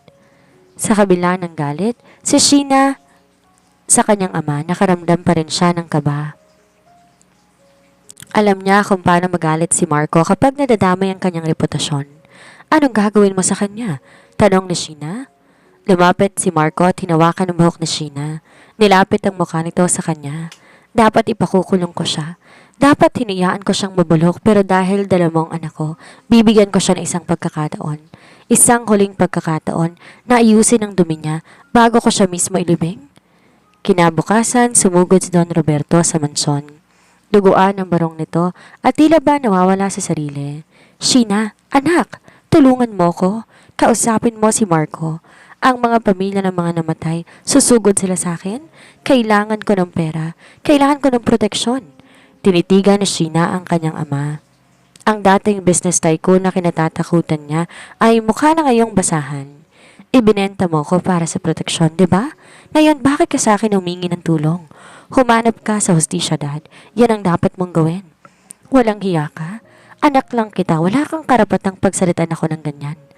Akmang sasampalin ni Roberto sa Sheena, ngunit sa isang iglap, isang kamay ang pumigil sa kanya. Si Marco. Huwag mong susubukan, Roberto. Banta ni Marco. Ang boses ay parang galing sa ilalim ng lupa. Ang kanyang hawak sa braso ni Roberto. Umalis ka. Ngayon din? Bago ko makalimutang biyanan kita. Pagtataboy ni Marco. Nang makaalis si Roberto, hinarap ni Marco si Sheena. Nakikita mo na? Ang pamilyang ipinaglalaban mo ay basura. Ako lang ang tanging pader na masasandalan mo. Ako lang, Sheena. Yumakap si Marco kay Sheena mula sa likuran. Ang mga kamay nasa ibabaw ng kanyang tiyan. Huwag kang mag-alala. Kahit anong mangyari sa ama mo, kayo ng anak ko ay mananatiling ligtas dito sa loob. Hindi ko kayo pababayaan dahil kayo na lang ang meron ako. Naramdaman ni Sheena ang kilabot. Ang pagmamahal ni Marco ay tila isang malaking kumunoy. Habang sinusubukan niyang kumawala, lalo siyang lumulubog. At ang revelasyong nabasa niya sa diary ni Clarice ay nagpatibay sa kanyang hinala. Kapag wala nang silbi ang isang tao kay Marco, tinatapon niya ito ng walang bakas. Kailangan kumilos ni Sheena, hindi para sa kanyang ama kundi para sa kanyang sarili at sa batang hindi pa isinisilang. Sa gitna ng kaguluhan ng negosyo ng kanyang ama, nakita ni Sheena ang kanyang pagkakataon. Isang gabi, habang abala si Marco sa pakikipag-usap sa mga abogado, palihim na kinuha ni Sheena ang telepono sa kusina at dinayal ang isang numerong matagal na niyang kabisado. "Hello, Julian? Ako to, si Sheena. Tulungan mo ko. Isang malakas na bagyo ang humahagupit sa Batangas ng gabing yon. Ang dagundong ng kulog ay tila nakikipagsabayan sa kaba sa dibdib ni Sheena. Dahil abala si Marco sa pakikipag-ugnayan sa mga pamilya ng biktima ng gumuhong proyekto ni Don Roberto, nakahanap si Sheena ng pagkakataon. Sa tulong ni Manang Celia na kunwari ilalabas sa mga basura, nakapusdet si Sheena sa likurang bahagi ng mansyon. Doon, sa ilalim ng isang matandang puno ng mangga, naghihintay si Julian. Basang-basa ang mamamahayag, ngunit ang kanyang mga mata puno ng determinasyon. "Ma'am Sheena, akala ko hindi ka na makakarating," pabalong na sabi ni Julian habang iniaabot ang isang maliit na recorder. "Julian, wala na akong oras. Hawak ko ang diary ni Clarice at ang mga dokumento tungkol sa pagpatay ni Daddy sa mommy ko na itinago ni Marco." Nanginginig ang boses ni Sheena dahil sa lamig at takot. "Kailangan mong ilabas to. Kailangan nilang pagbayaran ng lahat." "Paano ka? Paanong bata?" pag-aalala ni Julian. "Huwag mo akong alalahanin. Gawin mo lamang ang tama," sabi ni Sheena. Ngunit bago pa niya maibigay ang mga dokumento, isang nakakasilaw na liwanag mula sa isang flashlight ang tumama sa kanilang mga mukha. "Napakagandang eksena, asawa ko." Sa gitna ng ulan kasamang isang hamak na journalist, si Marco nakatayo sa veranda. Hawak ang isang payong, ngunit ang kanyang aura mas madilim pa sa gabi. Sa likod niya ay ang kanyang mga armadong bodyguard. "Takbo, Julian! Takbo!" sigaw ni Sheena. Mabilis na nakataka si Julian sa dilim, ngunit naiwan si Sheena. Nilapitan siya ni Marco. Hinila ang kanyang braso ng marahas at kinaladkad pabalik sa loob ng mansyon. Basang-basa silang pareho. Ang putik ay kumakalat sa mamahaling marmol ng sala. "Ilang beses ko bang sasabihin sa'yo, Sheena? Akin ka. Akin lang," bulyaw ni Marco. Sa sobrang galit na ihagis niya ang mga vase sa paligid. "Hindi ako sa'yo, Marco. Hindi ako gamit," sigaw ni Sheena. Ang kanyang mga luhay humahalo sa patak ng ulan mula sa kanyang buhok. "Pinakasalan mo ko para busalan ang bibig ng daddy ko. Minahal mo ba talaga ako? O minahal mo lang ang ideya na may pag-aari kang isang Sheena Marie Furto?" Napatigil si Marco. Huminga siya ng malalim. Ang kanyang dibdib ay mabilis ang pag-akyat baba. "Binigay ko sa iyong lahat. Ang yaman, ang proteksyon, ang pangalan ko. Ano ba bang gusto mo? Ang kalayaan ko. Ang buhay ko na kinuha ninyo ni Daddy?" Humagulhol si Sheena. Napaluhod siya sa sahig habang hawak ang kanyang tiyan. "Alam mo ba kung gaano ko sakit na ang ama ng dinadala ko'y ang taong pumatay sa kaluluwa ko? Araw-araw, Marco. Tinitingnan kita at ang nakikita ko lang ay ang halimaw na pumatay sa mommy ko sa pamamagitan ng pananahimik." Sa unang pagkakataon, nakita ni Sheena ang pagkabigla sa mga mata ni Marco. Ang halimaw ay tila tinamaan sa sinabi ng asawa. Lumapit si Marco at sinubukang hawakan si Sheena, ngunit tinaboy siya nito. "Huwag mo akong hawakan. Nasusuka ko tuwing nararamdaman ko ang kamay mo." "Sheena, makinig ka. Wala na akong pakikinggan.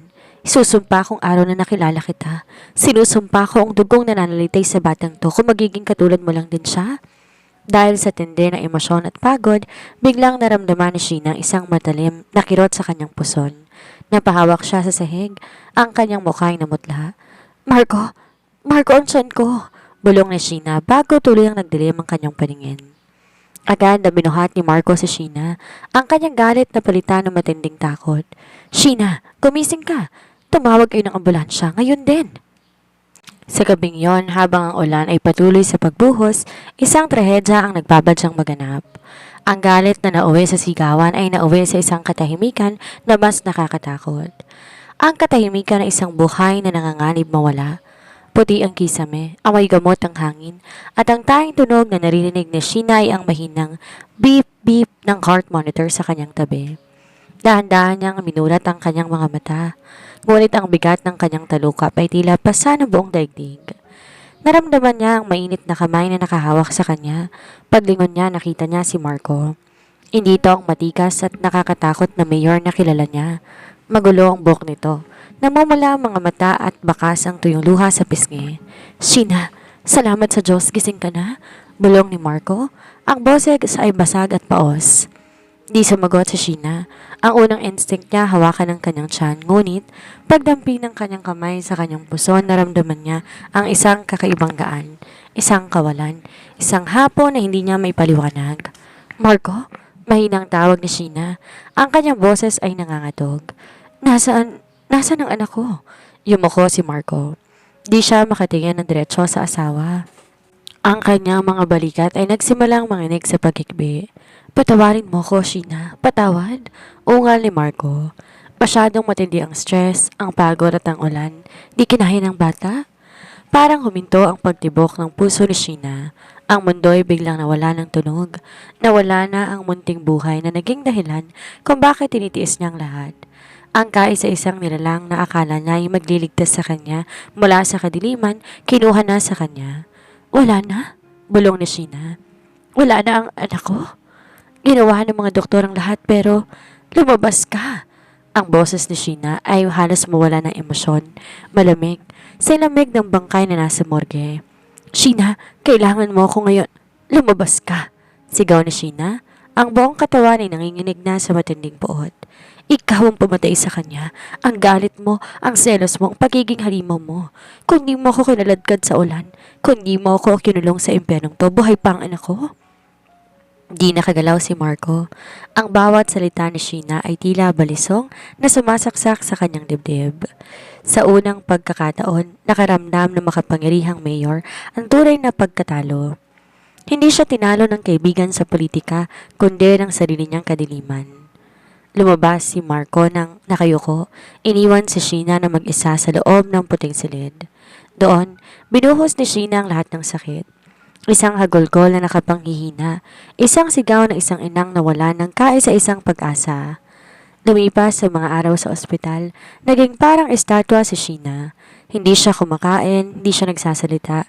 Nakatingin lang siya sa bintana, pinagmamasdan ng mga ibon na malayang lumilipad sa labas. Samantala, sa labas ng ospital, nagsisimula ng pagguho ng mundo ni Marco. Nilabas ni Julian ang lahat ng ebidensya, ang diary ni Clarice, ang mga dokumento ng korupsyon at ang katotohanan sa likod ng pagkamatay ng ina ni Sheena. Ang mga tao sa Batangas ay nag-alsa, ang halimaw unti-unti nang kinukulong ng sarili niyang mga gawa. Pumasok si Marco sa kwarto ni Sheena bago ito i-discharge. Nilapag niya isang pirasong papel sa lamesa. Ito ang mga papeles ng annulment, Sheena. Sabi ni Marco, ang boses ay wala ng bakas ng pagiging mapangangkin. Permado ko na. Ibibigay ko na sa iyo ang hinihingi mo, ang kalayaan mo. Tumingin si Sheena sa papel pagkatapos ay kay Marco. Masyadong mahal ang naging kabayaran para sa papel na ito, Marco, sabi ni Sheena. Ang buhay ng anak ko ang naging presyo ng kalayaan ko. Hindi kita mapapatawad. Alam ko, sagot ni Marco. At ang kapatawaran ay hindi ko inaasahan. Gusto ko lang na mabuhay ka, malayo sa akin, malayo sa dumi ng mundong ito. Umalis si Marco, iniwan ang pinto na bukas, ang pinto na dati laging nakakandado, ngunit para kay Sheena ang kalayaang ito ay mapait. Siya ay malaya na, ngunit ang kanyang puso ay mananatiling nakalibing, kasama ng kanyang anak. Lumabas si Sheena sa ospital, suot ang itim na damit. Ang kanyang mukha ay payapa, ngunit ang kanyang mga mata tila dalawang malalalim na balon ng pait. Hawak niya ang annulment papers. Ang dokumentong nagpapalaya sa kanya mula kay Marco, ngunit sa bawat pagtiting niya rito, ang alaala ng kanyang nawalang anak ang sumasariwa. Hindi na siya bumalik pa sa mansyon ni Marco. Sa tulong ni Julian, tumuloy siya sa isang ligtas na lugar. Ngunit bago pa siya tuluyang lumayo sa Batangas, may isa pa siyang kailangan gawin. Isang huling pagbisita sa taong nagmula ng lahat ng kanyang dusa. Nagpunta siya sa mansyon ng mga Furto. Ang dating marangyang tahanan tila inabandona na. Wala na ang mga gwardya. Wala na ang mga katulong. Ang lahat ay kinuha na ng bangko at ng mga otoridad dahil sa mga kaso ng korupsyon at pagpatay. Nakita niya si Don Roberto sa kanyang opisina. Nakaupo ito sa sahig sa tabi ng isang bote ng alak. Habang pilit na sinusunog ang ilang mga dokumento. Dad, malamig na tawag ni Sheena. Napalingon si Roberto, ang kanyang mga matay nanlalabo at ang kanyang mga kamay nanginginig. Sheena, anak, mabutit nandito ka. Tulungan mo ko. Sabihin mo kay Marco bawiin niyang testimonya niya laban sa akin. Pinagkanulo niya ako, Sheena. Binigay niyang lahat ng ebidensya sa mga pulis. Lumapit si Sheena at tiningnan ng kanyang ama nang may halong awa at pandidiri. Hindi si Marco ang magkakanulo sa'yo, Dad. Ikaw ang nagkanulo sa sarili mo nang ipapatay mo si Mommy. Ikaw ang nagkanulo sa akin nung ibinenta mo kung parang hayop. Ginawa ko yun para sa atin, para sa yaman natin. Pagsasama mo ni Roberto, pilit na hinahawakan ng binti ni Sheena. Para sa'yo lang, Dad. Hindi mo ako minahal. Wika ni Sheena habang dahan-dahang inaalis ang kamay ng ama. Alam mo ba, wala nang apo mo. Namatay siya dahil sa kasikaman ninyo ni Marco. Ang batang dapat ay magpapatuloy ng pangalan mo ay wala na dahil sa dumi ng kamay mo. Natigilan si Roberto. Sa unang pagkakataon, nakita ni Sheena ang pagpatak ng luha sa mata ng kanyang ama, ngunit huli na ang lahat. Paalam, Dad, sabi ni Sheena. Sa susunod nating pagkikita, sa likod ng rehas na yon, at doon mag-isa mong pagdurusahan ang bawat buhay na kinuha mo, kasama ng sakin. Paglabas ni Sheena sa mansyon, saktong dumating ang mga pulis upang arestuhin si Don Roberto. Di nalamingon si Sheena habang naglalakad siya papalayo. Nakita niya ang isang itim na SUV na nakaparada sa tapat ng kalsada. Bumaba ang salamin nito, si Marco. Nakatitig lamang si Marco sa kanya. Walang salita, walang galaw. Ang titig na iyon ay hindi na puno ng obsession kundi na isang hiling ng kapatawaran na alam nitong hindi kailanman darating. Hindi huminto si Sheena. Nilagpasan niya ang sasakyan ni Marco. Pinakita niya sa lalaking minsan ay naging Diyos ng kanyang buhay na hindi na ito mahalaga. Na ang kapangyarihan nito ay wala ng talab sa isang babaeng wala ng kinatatakutan dahil wala na rin natitirang mahal sa kanya.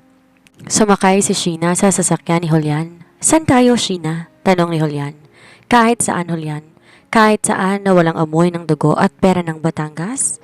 Sagot ni Sheena habang tinatanaw ang papalubog na araw. Ang matapang na Sheena Marie Furto ay patay na. Ang babaeng nakaupo sa sasakyan na isang bagong nilalang, sugatan, madugo, ngunit sa wakas, malaya. 6 na buwan na lumipas. Malayo sa maingay at madugong politika ng Batangas, matatagpuan ang isang maliit at payapang bayan sa tabing dagat ng Aurora. Dito, isang babaeng nagngangalan na Marie ang kilala ng mga taga roon bilang isang tahimik na pintor. Walang nakakaalam na siyang dating asawa ng pinakamakapangyarihang mayor at anak na isang bumagsak na typhoon. Si Sheena Marie ay nagsimula na bumuo ng bagong mundo. Ang kanyang mga kamay na dati ay nanginginig sa takot, ngayon ay puno ng makukulay na pintura. Ngunit sa kabila ng ganda ng kanyang mga nililikha, mapapansin na isang tema sa lahat ng kanyang obra. Isang batang anghel na natutulog sa gitna ng mga ulap. Isang hapon, halatang naglalakad si Sheena sa pampang. Nakita niya ang isang pamilyar na mukha, si Julian. Sheena? Tawag ni Julian. May dala tong mga dyaryo at isang maliit na sobre. Julian, anong ginagawa mo rito? Sabi ko sa'yo, wag mo na akong hahanapin. Sabi ni Sheena bagaman may bahid na ng ngiti sa kanyang labi. Si Julian lang ang tanging koneksyon niya sa nakaraan na hindi nagdudulot ng hapdi. Kailangan mong malaman ng balita, sabi ni Julian. Habang iniaabot ang dyaryo, ang headline, Ex-Mayor Marco Tolentino, hinatulan ng habang buhay na pagkakakulong. Kasama rin sa balita ang pagpapakamatay ni Don Roberto sa loob ng selda matapos itong hindi makayanan ang kahihiyan at ang pagtalikod ng lahat ng kanyang mga kasosyo. Naniga si Sheena. Tumingin siya sa malawak na dagat. Tapos na talaga ang lahat. Hindi lang yan, dagdag ni Julian. Binenta ni Marco lahat ng ari-arian niya. Ang lahat ng napagbentahan ay dinonate niya sa mga foundation para sa mga inang biktima ng domestic abuse at sa mga orphanage sa Batangas. At may iniwan siyang sulat para sa'yo. Inabot ni Julian ang asul na sobre. Sa loob noon ay isang pamilyar na sulat kamay ni Marco. Matikas, direkta, ngunit ngayon ay tila nanginginig. Sheena, alam kong ang sulat na ito ay hindi sapat para ibalik ang kinuha ko sa'yo. Sa bawat araw na nakaupo ko rito sa loob ng 4 na sulok na selda, ang tanging nakikita ko lang ay ang gabi sa ulan. Ang gabi kung saan pinatay ko ang kaisa-isang bagay na nag-uugnay sa atin. Hindi ko hinihingi ang patawad mo. Alam kong wala kang karapatan doon. Gusto ko lang malaman mo na sa unang pagkakataon sa buhay ko, natutunan ko ang tunay na pag-ibig. Hindi pala to pag-angkin, hindi pala to pagkakulong. Ang tunay na pag-ibig, hayaan kang lumipad. Kahit ang ibig sabihin nun ay mabubulok ako sa dilim nang wala ka. Malaya ka na, Sheena. Maging masaya ka para sa ating anak. Nabitawan ni Sheena ang sulat. Ang mga luha na akala niya ituyo na, muling umagos. Hindi to luha ng pagmamahal para kay Marco, kundi luha ng pagkakawala ng lahat ng pait. Ayoko nang maging biktima, Julian. Bulong na Sheena habang tinatangay ng hangin ng sulat patungo sa dagat. Ayoko na rin maging matapang dahil kailangan kong lumaban. Gusto ko lang maging payapa. Magiging payapa ka rin, Sheena. Bigyan mo lang sarili mo ng oras, sagot ni Julian. Nang gabing yon, kinuha ni Sheena ang kanyang brush at huling canvas. Pinintahan niya isang babaeng nakatayo sa tuktok ng bundok, nakaharap sa pagsikat ng araw. Wala itong korona, wala itong mamahaling hiyas at wala itong kasamang lalaki. Siya lang, buo, matatag at sa wakas, di na pag-aari ng kahit na sino. Ngunit sa kalagitnaan ng gabi, nagising sa Sheena dahil sa isang katok sa kanyang pinto. Isang estranghero ang nakatayo doon. May dalang isang maliit na kahon na nakita raw sa dalampasigan. Pagbukas ni Sheena sa kahon, nakita niya ang gintong bracelet na may nakaukit na Tolentino Air. Ang nakaraan, tila ayaw siyang lubayan. Isang paalala na ang sugat ay maghihilom, ngunit ang peklat ay mananatiling bahagi ng kanyang pagkatao habang buhay. Bago tuluyang lisanin ni Sheena ang bansa upang magsimula ng bagong buhay sa Europa, isang pagkakataong binigay sa kanya ng isang art gallery na nakadiskubre sa kanyang mga gawa. Alam niya na may isang utang pa siya sa kanyang sarili, isang paglalakbay na kailangan niyang gawin ng mag-isa. Bumalik siya sa Batangas, ngunit hindi na sa mansyon ng mga Forto at hindi rin sa munisipyo. Nagtungo siya sa isang pribadong sementeryo sa ibabaw ng isang burol na nakatanaw sa dagat. Ito ang lugar na pinili ni Marco para sa kanilang anak. Isang lugar na malayo sa ingay ng lungsod, payapa at laging nasisikatan ng araw. Suot ang puting bestida at bitbit na isang kumpol ng puting lili, dahan-dahang umakyat sa Sheena. Bawat takpang ay tila may kasamang bigat, ngunit hindi na ito bigat ng galit. Ito ay bigat ng pangungulila. Nang makarating siya sa maliit na puting marmol na puntod, nanlambot ang kanyang mga tuhod. Nakaukit doon ang simpleng pangalan, Angel Marie Tolentino. Isang sandali sa aming piling, habang buhay sa aming puso. Hi anak, bulong ni Sheena habang hinahaplos ang malamig na marmol. Nandito na si Mommy. Di na napigilan pa ni Sheena ang pag-iyak, ngunit ang iyak na ito, di na katulad ng dati. Wala na tong kasamang puot kay Marco o sa kanyang ama.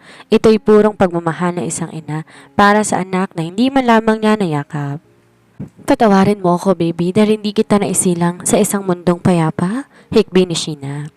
Pero gusto kong malaman mo, ikaw ang nagdigtas sa akin. Kung di dahil sa iyo, baka hanggang ngayon nakakulong pa rin ako sa galit. Ikaw ang nagturo sa akin na ang tunay na tapang, hindi lang sa paglaban kundi sa pagpili ng maging malaya. Nilapag ni Sheena ang mga bulaklak. Sa tabi ng mga lily, inalagaan niya ang gintong bracelet na nahanap sa dalampasigan. Ito ay sayo, anak. Hindi na to tanda ng pagiging heir na isang pamilyang puno ng dumi.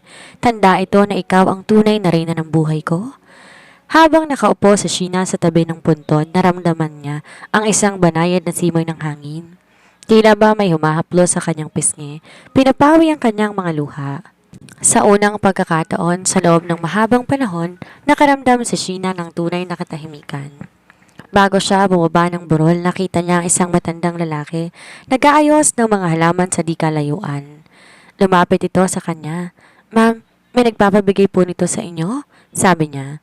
Ibigay ko raw po sa inyo kapag bumisita kayo dito. Sabi ng matanda sabay abot na isang maliit na susi. Susi? Para saan to?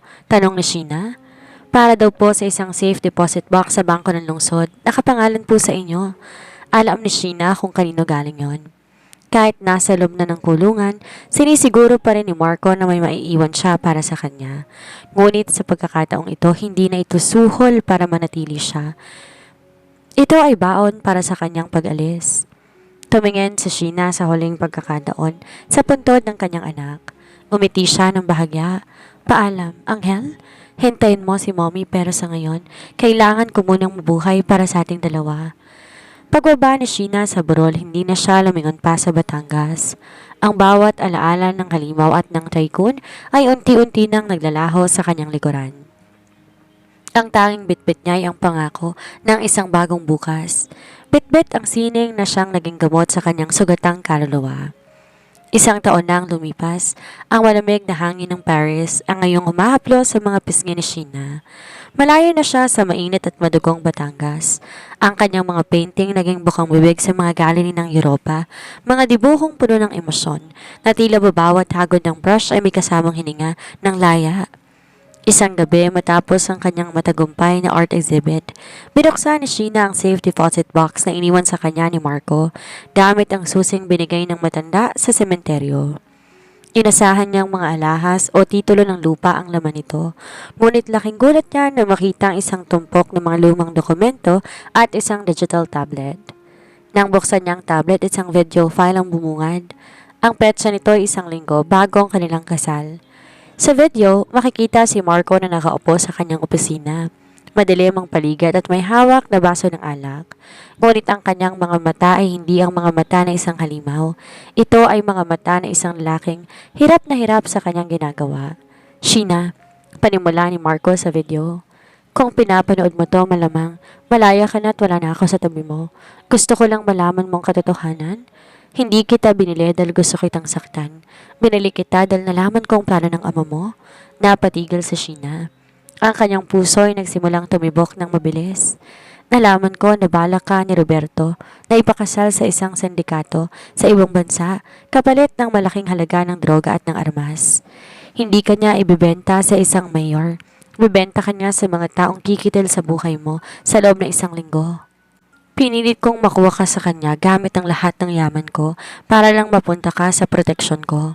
Alam ko naging malupit ako. Alam ko kinulong kita pero ginawa ko yon dahil bawat sulok sa labas ng mansyon ko ay may mga mata ng ama mo na naghihintay lang na makuha kang muli. Tumulo ang luha ni Sheena. Pinagpatuloy ni Marco ang pagsasalita. Ang pagkakakulong ko? Plano ko yun. Inipon ko lahat na ebidensya laban sa ama mo at maging laban sa sarili ko para masiguradong babagsak ang impero ng mga Furto at Tolentino. Kailangan kong mawala sa eksena para tuluyan kang makalaya.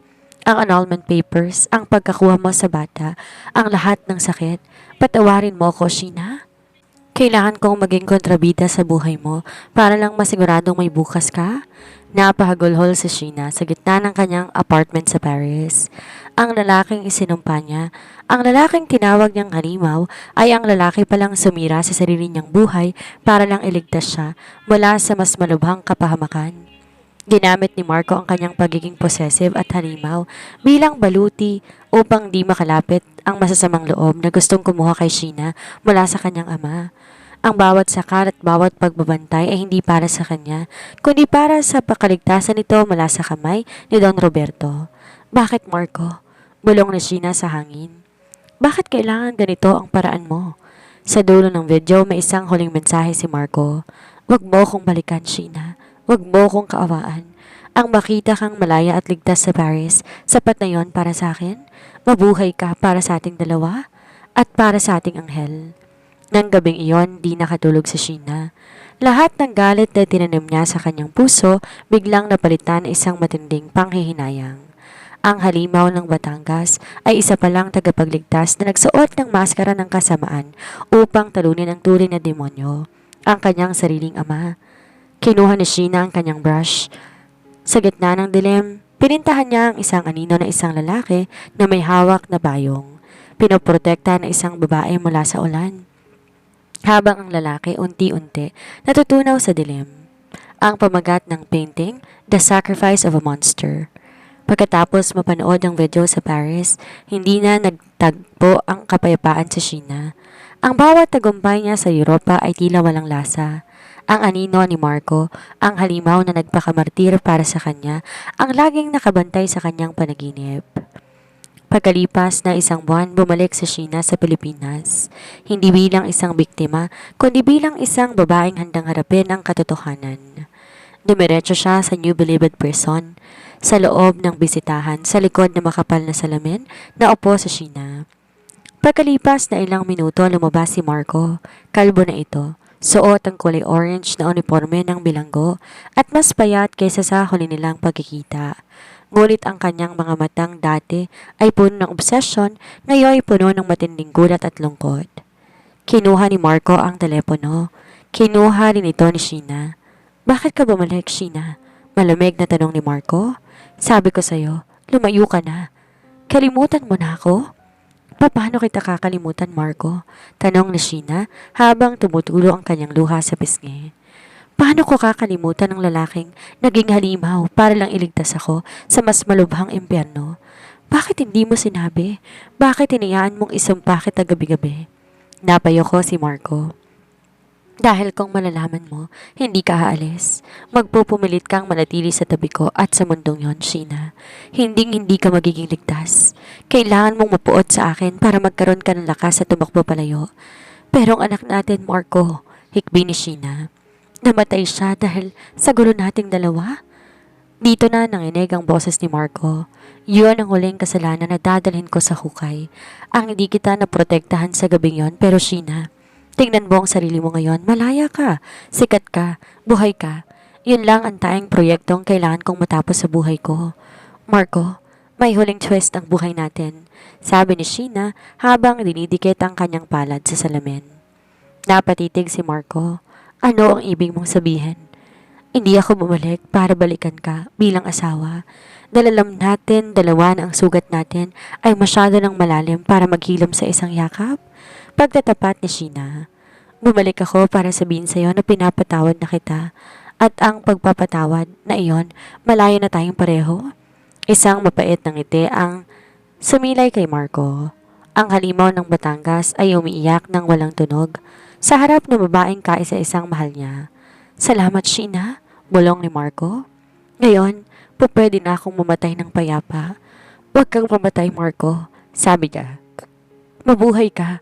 Pagbayaran mo ang mga mali mo dito sa loob at kapag lumabas ka, maging ang lalaking dapat ay naging ikaw kung hindi lang naging marumi ang mundo natin.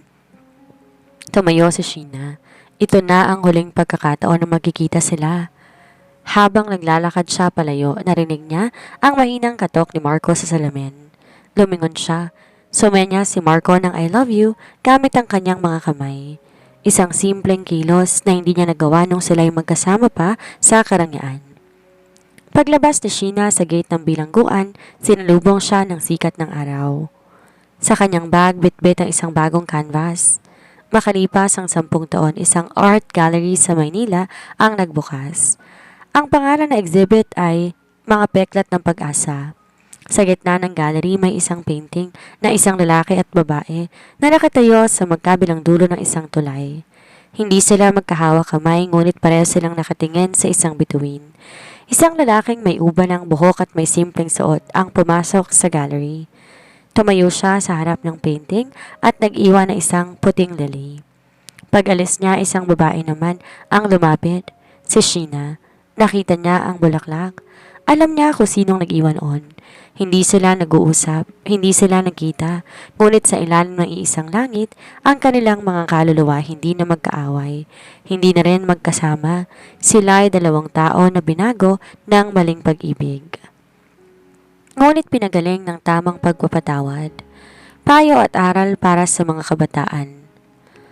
Ang kwentong ito ni Sheena at Marco ay nagpapaalala sa atin na ang tunay na pag-ibig ay hindi pagsakal, kundi pagsasakripisyo. Sa mga kabataan, tandaan ang pagkakamali ng mga magulang ay hindi dapat maging tanikala sa inyong kinabukasan. Matutong manindigan para sa inyong sarili. At higit sa lahat, matutong magpatawad. Hindi dahil karapat-dapat na nagkasala, kundi dahil karapat-dapat ang inyong puso na magkaroon ng kapayapaan. Ang kalayaan ay hindi lamang ang pag-alis sa isang lugar, kundi ang pagpapakawala sa pait na nananahan sa loob. 10 taon ang lumipas, isang prestiyosong art gallery sa Makati ang dinadayo ng mga kolektor at mahilig sa sining. Ang nakapaskil sa labas, Scarred Canvas, a solo exhibition by Sheena Marie. Ang bawat painting sa loob ay nagsasabi ng isang kwento mula sa dilim ng pagkakakulong hanggang sa liwanag ng paglaya. Sa gitna ng gallery may isang painting na hindi ipinagbibili. Ito ay may pamagat na Anghel sa Dalampasigan. Pinapakita nito ang isang maliit na batang babae na may pakpak. Tumatakbo sa tabing dagat habang ang araw ay papalubog. Ang mga kulay ay hindi na madilim. Ang mga ito ay puno ng ginto, asul at puti. Isang lalaki ang pumasok sa gallery. Nakasuot siya ng isang simple polo barong. May ilang uban na sa buhok at may hawak na tungkod dahil sa isang lumang pilay sa binti. Tahimik siyang naglalakad, umihinto sa bawat painting hanggang sa makarating siya sa tapat ng Anghel sa Dalampasigan. Doon nag-iwan siya ng isang maliit na origami na gawa sa isang papel. Isang puting ibon. Maganda ang kinalabasan ng exhibit mo. Isang boses ang narinig niya mula sa likuran. Dahan-dahan lumingon ang lalaki, si Marco. Ang mga mata niyang dati ay puno ng bagsik at lason. Ngayon kasing linaw ng tubig sa batis. Malayo na siya sa pisikal na kulungan at higit sa lahat, malayo na rin sa kulungan ng kanyang sariling konsensya. Nakatayo sa harapan niya si Sheena. Maaliwalas ang muka at may suot na simpleng bestida. May bitbit ng ngiti na hindi napilit. Salamat sa pagpunta, Marco, sagot ni Sheena. Akala ko hindi ka makakarating. Huling araw na to. Di ko po pwedeng palampasin na makitang tagumpay na babaeng pinakamatapang na nakilala ko, sabi ni Marco. May distansya sa pagitan nila. Isang distansyang tinakda ng kanilang nakaraan. Ngunit hindi na ito distansya ng galit. Kamusta ka na? Tanong ni Sheena. Namumuhay ng tahimik sa probinsya. Nagtuturo sa mga bata sa isang maliit na paaralan. Sinusubukan kong ibalik sa mundo ang kabutihang pinagkait ko noon, tugon ni Marco.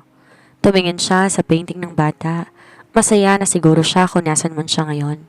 Alam ko, sabi ni Sheena habang nakatingin din sa painting. Dahil sa wakas, ang mga magulang niya, hindi na mga halimaw. Tayo ay mga tao na lang, Marco. Mga taong nagkamali, nasaktan, at natutong bumangon. Nagkatinginan ng dalawa. Walang halik, walang yakap, at walang pangako ng pagbabalikan. Ang kanilang pag-ibig naging isang mahalagang aral na lamang, isang bahagi ng kanilang kasaysayan na kailangan nilang pagdaanan upang maging buo silang muli. Aalis na ako, Sheena. Marami pang kailangan gawin sa paaralan, pamaalam ni Marco. Ingat ka, Marco, at salamat sa lahat. Tumungo si Marco at dahan-dahang lumakad palabas ng gallery. Sinundan siya ng tingin ni Sheena hanggang sa mawala siya sa dami ng tao sa labas. Kinuha ni Sheena ang origami na ibon at nilagay ito sa tabi ng kanyang painting. Ang kwento ni Sheena at Marco ay hindi natapos sa happy ever after na nakagawian. Nagtapos ito sa katotohanan. Na ang pag-ibig hindi palaging nagtatagal, ngunit ang pagpapatawad ay habang buhay na magbibigay laya. Sa labas, sumisikat ang araw sa Maynila. Ang lahat ay kasing kulay na ng mga painting ni Sheena. Bawat tao ay may kanya-kanyang bitbit na sugat, ngunit tulad ni Sheena, bawat isa may pagkakataon na gawin itong isang obra maestra. Mensahe para sa mga tagapakinig. Ang kwentong ito ay alay sa lahat ng mga pusong nakaranas ng pait at sakit.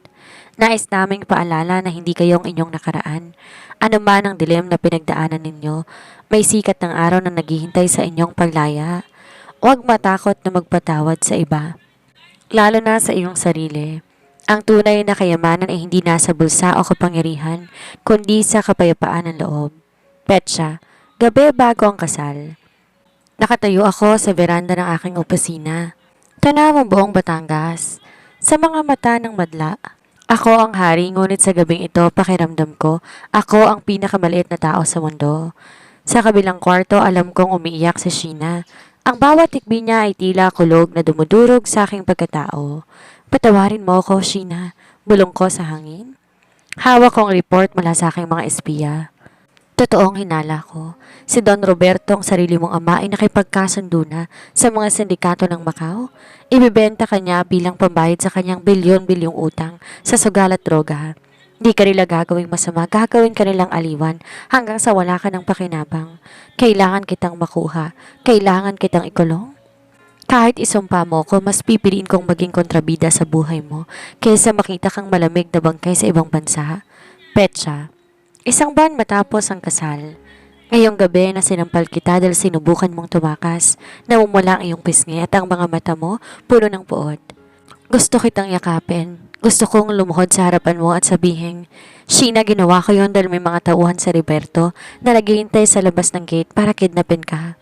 Ngunit bago ko po pwedeng sabihin, kapag nalaman mong ligtas ka sa piling ko, magiging kampante ka. At ang kampanteng biktima ay madaling mamatay. Kailangan mong matakot sa akin para manatili ka sa loob ng mansyon? Pumasok ako sa banyo at tinignan ang aking sarili sa salamin. Sinuntok ko ang pader hanggang sa dumanak ang dugo sa aking kamao. Mas masakit ang bawat luhang pumatak sa mga mata mo kaysa sa sugat na to. Petsa, ang pagkawala ni Angel. Ito na ang pinakamadilim na gabi ng buhay ko. Hawak ko ang maliit na katawan ng ating anak sa loob ng ospital habang ikaw ay walang malay. Angel, ang pangalang binigay ko sa kanya sa aking isip. Kasalanan ko to. Sa kagustuhan kong protektahan ka mula labas, nakalimutan ko na ako ang pinakamalaking panganib. Ang stress na dinudulot ko sa iyo sa loob. Pinatay ko ang kaisa-isang liwanag na mag-uugnay sa atin habang nakatingin ako sa iyo sa kama ng ospital. Nangako ko, ibabagsak ko si Roberto. Ibabagsak kong sarili ko at ibibigay ko sa iyo ang kalayaang ninakaw ko. Kahit ibig sabihin nun, hindi mo na ako kailanman muling titingnan ng may pagmamahal. Kasalukuyang panahon. Sa loob ng selda, may isang maliit na painting sa dingding ng aking selda. Hindi ito gawa ng isang sikat na pintor, kundi isang litrato mula sa dyaryo na isa sa mga exhibit ni Sheena sa Paris. Minsan, tinatanong ko ang sarili ko, nagsisisi ba ako? Nagsisisi ako na nasaktan kita. Nagsisisi ako na hindi tayo nagkaroon ng pagkakataon na magbahanan ng normal. Pero kung ibabalik ang panahon at makikita kitang muli na nasa panganib sa kamay ng ama mo, muli akong magpapakasama. Muli akong magiging halimaw para lang masigurong bukas gigising kang humihinga, malaya at ligtas. Sapat na sa aking malaman na sa ilalim ng parehong langit, ikaw ay lumilikha ng sining, habang ako'y tinatapos ang aking sentensya.